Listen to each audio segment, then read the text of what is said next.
Hello and welcome to part 3 of Dev Maths and Statistics Refresher Course, Lecture 10. So, just looked at confidence intervals. The next section is just some explanation of the meaning of statistical significance, which I think there's no need for me to read that out. But, and here's another description of the idea that there's a common pattern for all hypothesis tests. So similar to the idea that I put on the surprisometer slides on the last or the first section of this lecture. But here is some stuff that we just do need to look at, which is how you can use a tree diagram to analyse different things that could happen when you do a test. So event A, as I'm calling it above, or the theory about the world that you want to test, or the assumption that you start with, in more technical terms is called the null hypothesis. Okay. So the null hypothesis is the thing you begin by assuming. So this is the null hypothesis, and this is what happens if the null hypothesis is false. And the whole point of doing your test is to try and work out what's the likelihood that the null hypothesis is true and what's the likelihood that it's false. The thing is that when you do your test, you're going to do a test which is going to give you either a don't reject or a reject result. And normally, as I showed in the initial presentation, reject is going to be when you get a really tiny probability on your surprisometer. So you get reject. A higher probability, it's not so surprising, you don't reject. The big problem is that when you see don't reject on your result, you don't know whether you're here or whether you're here, because it looks the same to you. We can't see this. All we can see is don't reject or reject. So if we see this, we don't know where we are. If we see reject, we could be here or we could be here.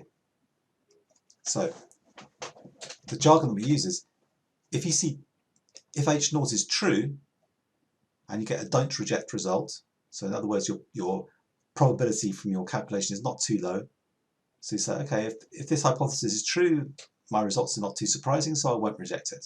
So I've got quite a high p-value, as it's called. In that case, you're correct, you haven't rejected it, that's great. On the other hand, what happens if the hypothesis is actually true, the assumption about the world, and you say, well, how surprising my results? And it's very surprising. So you say, hey, well, that means I'm going to reject. But you're wrong, because this surprising thing just happened. And you wrongly decided, oh, it's too surprising, I reject my idea. But you should have kept it. You've gone wrong and rejected it. And alpha is then that the probability of getting this is the probability of getting a reject result, if in fact it's true. And that's known as alpha. The probability that if H0 is true, you're going to reject it. That kind of error is called a type 1 error, where in fact it was correct and you reject it wrongly. When you go down to the situation where H0 is actually false, so you should reject, then it could be that you make your assumption H0, you look at the data that you're getting and say, oh, that's just too surprising, I'm going to reject it. In this case, you're correct, you did the right thing. Yeah, it was just too unlikely in this situation, so you rejected it. And you're correct, fine. Unfortunately, sometimes it's going to happen, you're going to say, you won't reject it because you don't get a very low likelihood, a very low probability. You won't reject it, but you should have rejected it. So it was false, but you said, hey, let me carry on believing this one because you think you're here. In fact, you're here, so you've gone wrong again. This is a different type of error called a type 2 error, where you wrongly accepted it. And you can see that the size of these probabilities can affect the chances of ending up at one or other of these branches, either reject or don't reject, correct or not correct. So I suggest that you read this example about the children's BMI and see if you can relate that to this example. And anytime you're thinking about type 1, type 2 error, think about this tree diagram, which applies to all of them.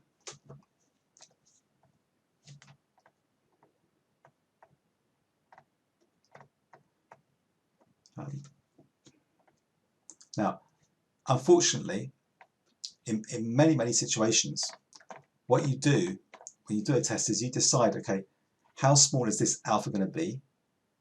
Well, you base your judgment on this alpha, which is the probability of getting a reject result if H0 is true. And you want this to be very, very small because this is a mistake. So make this as small as possible. Unfortunately, often you know this number alpha, but you don't know beta. What's the chance of going wrong here, or the chance of rejecting if it is false? What's the chance of that? So you don't know these numbers here. And also, of course, you never know this initial number precisely, because if you knew this initial number precisely, then there'd be no point doing the test, because you already know how likely H0 is or not. So this is always going to be some doubt over this. So how do we interpret these results?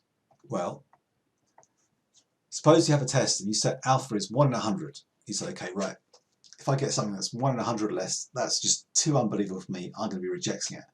You do the test and you get reject. So you have a theory about the world, H0, your null hypothesis.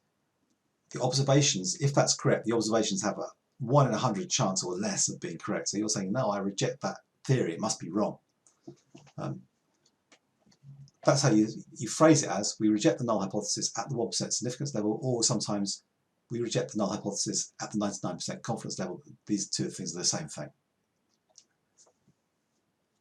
So, in other words, the data cast doubt on the null hypothesis. Now, the problem is, can you put this into more precise terms? So, what does this significant mean?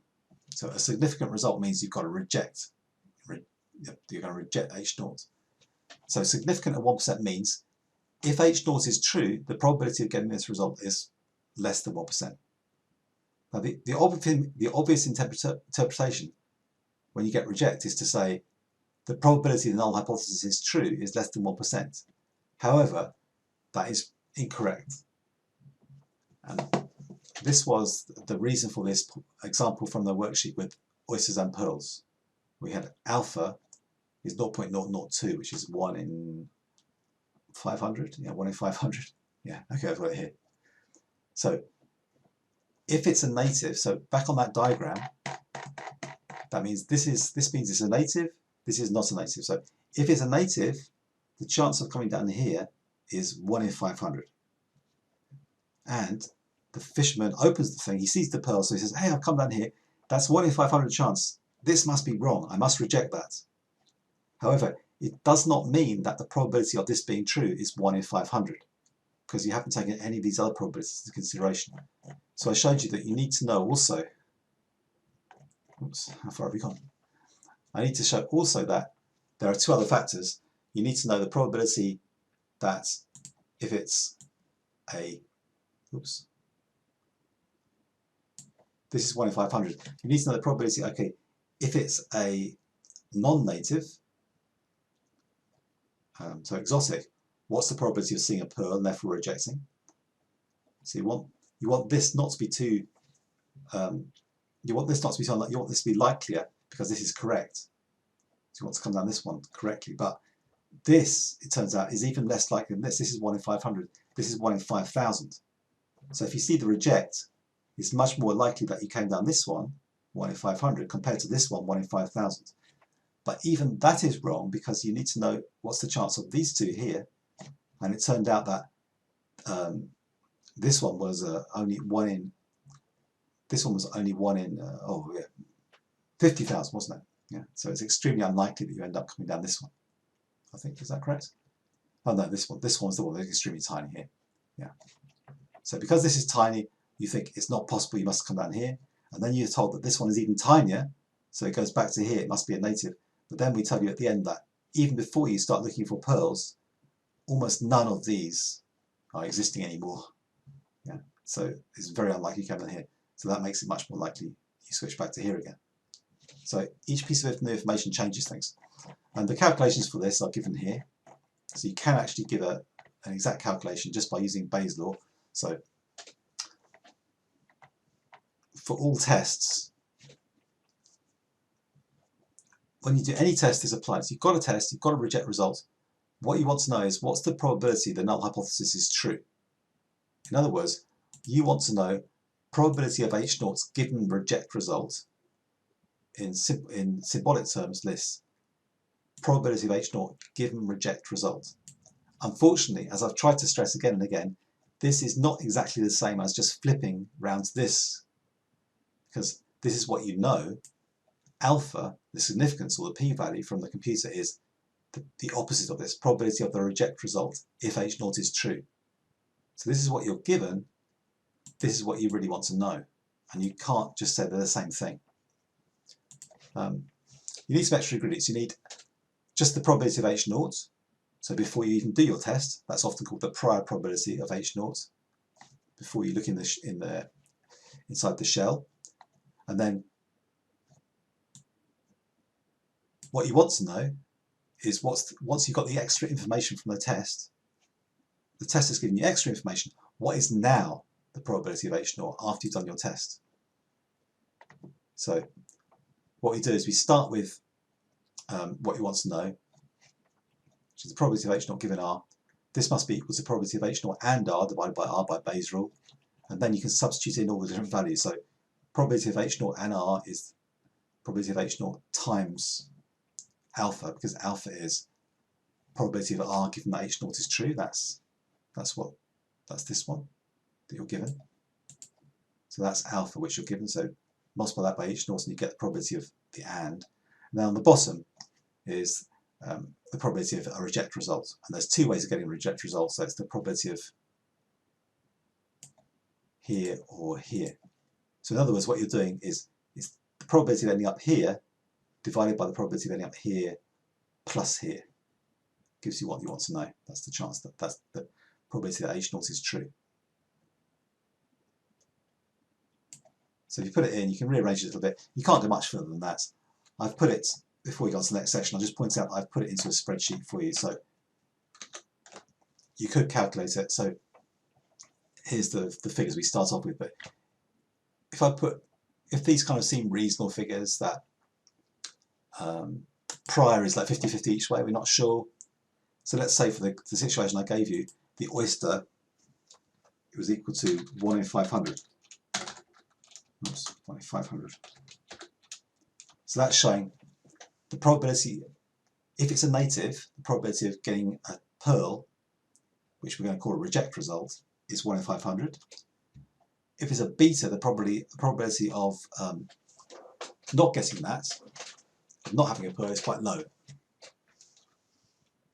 So in that case, this would translate pretty straightforwardly to, okay, given that extra information, the chance now that it's a native is really, really low, which is the first instinctive thing.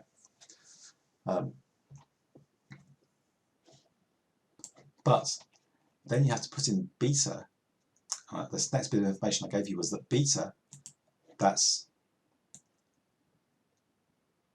the chance that if it is a non-native, the chance that it does not have a pearl, in actual fact, is really, really, really high.